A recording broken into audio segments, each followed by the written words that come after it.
दोस्तों, आप सुन रहे हैं रेडियो मधुबन और हमारे साथ स्टूडियो में हैं बहन विद्या गोखले। विद्या बहन, आपका हमारे स्टूडियो में स्वागत है। सबसे पहले हम आपसे जानना चाहेंगे कि आप संगीत से किस प्रकार जुड़े। वैसे संगीत से तो हम बचपन से ही जुड़े हुए थे, क्योंकि बचपन से ही हमें सबको संगीत अच्छा लगता था। और परिवार में मेरा छोटा भाई, फिर शादी के बाद हमारे मिस्टर और बाद में दोनों बच्चे, तो सब परिवार ही संगीत से जुड़ा हुआ होने के कारण वो ही एक सुंदर संगीत का माहौल बन जाता था। तो इस तरह से संगीत ये एक ऐसा सुंदर माध्यम है जिससे हमारी भावनाएं हैं या जो भी हमारे अंदर के गुण हैं, जैसे शांति है, जैसे प्रेम है, तो उसका अनुभव बहुत ही उच्च अनुभव, अच्छी तरह का अनुभव करने के लिए संगीत ये बहुत एक सुंदर माध्यम है। अच्छी बात है कि आपके पियर घर, आपके ससुराल घर, दोनों की तरफ से आपको इस प्रकार की सपोर्ट मिली म्यूज़िक में, और आपका जो प्रिय सा विषय रहा वहाँ भी कंटिन्यू रहा, और आपके बच्चों को भी आपने उसी प्रकार की शिक्षा दी। संगीत भी बहुत मायने रखता है। भारत में तो हमारे जन्म से लेकर मरण तक के संगीत बने हुए हैं। आपका कोई पर्टिकुलर विषय है या कुछ चॉइस है? विशेष जो हिंदुस्तानी शास्त्रीय संगीत कहा जाता है, तो शास्त्रीय संगीत सुनना बहुत अच्छा लगता है। और गाने के लिए कहा जाए तो सेमी क्लासिकल या सुगम संगीत में भी थोड़ा सा क्लासिकल बेस जिसमें मेलोडी बहुत है, ऐसे गीत गाना या सुनना बहुत अच्छा लगता है। जो है, एक है संगीत इस प्रकार का होता है जिससे हमें बहिर्मुखता अनुभव होती है, और एक संगीत ऐसा होता है जो हम अपने अंदर ही बहुत डीप में खो जाते हैं, तो उसी जो अंदर ले जाने वाला संगीत है वो अच्छा लगता है। बहुत खूब। इसका मतलब आपका आध्यात्मिकता में कुछ रस बैठा हुआ है। आपने कुछ गीत लिखे हैं या म्यूज़िक दिए हैं या उसमें आपने पार्टिसिपेट किया है म्यूज़िक बनाने में कुछ? जो आपने पूछा गीत या संगीत की नई रचना करने के बारे में, तो पहले से ही हम, जैसे अभी कहा, पहले से ही हम गाते थे, बाहर प्रोग्राम्स करते थे। फिर 1998 में हम ब्रह्मा कुमारी संस्था के संपर्क में आए, और संपर्क में इस तरह से आए, हमें वो सब कुछ इतना अच्छा लगा और उसका हमें जीवन में इतना अच्छी तरह से उपयोग कहो या अच्छी तरह का अनुभव होने लगा कि जैसे ही हम आए बहुत कम समय में बहुत ही सिर्फ संपर्क में नहीं रहे, पर परिवार के, ब्रह्मा कुमारी का जो परिवार है उसके बहुत ही नज़दीक के सदस्य बन गए।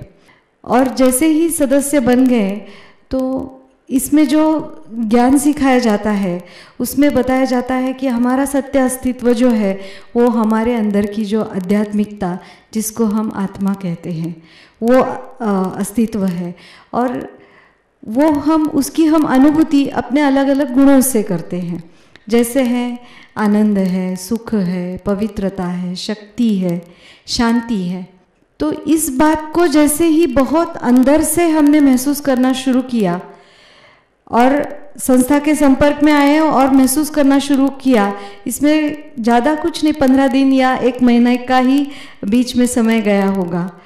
फिर मन में वो विचार आया कि अभी मैं वही गाने गाऊंगी जिन गानों में ये जो अपने आध्यात्मिक गुण है वो गुण अनुभव होंगे या औरों को उन गुणों की अनुभूति होगी, वही गाने गाएंगे। तो फिर उसके बाद अपने आप जिन गानों से उत्तेजितता आती है या काम, क्रोध, लोभ, मोह, अहंकार, इस तरह के एक्सप्रेशंस आते हैं, वो गाने गाना ही बंद हो गया। तो और फिर इसको कहा जाएगा कि जैसे ये जो संगीत, ये जो कला है, ये आध्यात्मिकता के लिए समर्पित हो गई, और ये इतना नेचुरल रूप से हुआ और इससे फिर बहुत अच्छी अच्छी अनुभूतियाँ होने लगी। और आप सब इस बात को, शायद आपको लगेगा ये थोड़ी एग्जैगरेशन है, पर ये एग्जैगरेशन नहीं है। जैसे वो एक बहुत सुंदर अनुभव है कि जैसे ही कला को आध्यात्मिकता के लिए, अच्छी बातों के लिए समर्पित किया गया, वैसे ही उस कला में बहुत ही कम समय में बहुत ही अच्छा निखार कहो या उसमें जो प्रगति जो कहा जाए, आवाज़ में कहो या कला के एक्सप्रेशन में, वो बहुत कम समय में होने लगी। तो ये बहुत एक सुंदर अनुभव था। बहुत खूब। विद्या बहन ने बताया कि जब से आप ब्रह्मा कुमारी से परिचित हुए और आपने आध्यात्मिकता में रुचि रखी और आध्यात्मिक गीतों में ही रुचि रखी, तो आप बताएंगे कि संगीत हमें आध्यात्मिकता में किस प्रकार जोड़ता है? म्यूज़िक को हम कैसे चुनें जो हमें आध्यात्मिक उन्नति में ले जाए? म्यूज़िक जैसे है, कई बार कुछ राग ऐसे होते हैं, उसके स्वर ऐसे होते हैं कि जिसके कॉम्बिनेशन से हमें अलग अलग अनुभूतियाँ होने लगती है। जैसे शब्द भी ना हो पर सिर्फ सुरों से हमें फील होता है कि बहुत उत्साह है, उमंग है। या कोई स्वर ऐसे होते हैं जिनमें एकदम शांति अनुभव होती है। तो वो अनुभव करने की बातें हैं। वैसे संगीत की भाषा में कहा जाए तो इसके लिए है कि जैसे अभी राग है, भैरव राग है, या भैरव के जो अलग अलग राग है, कोमल ऋषभ जिसमें आता है, वो जो राग है जैसे तोड़ी है, तो वो एकदम हमें बहुत ही गंभीरता का अनुभव कराता है।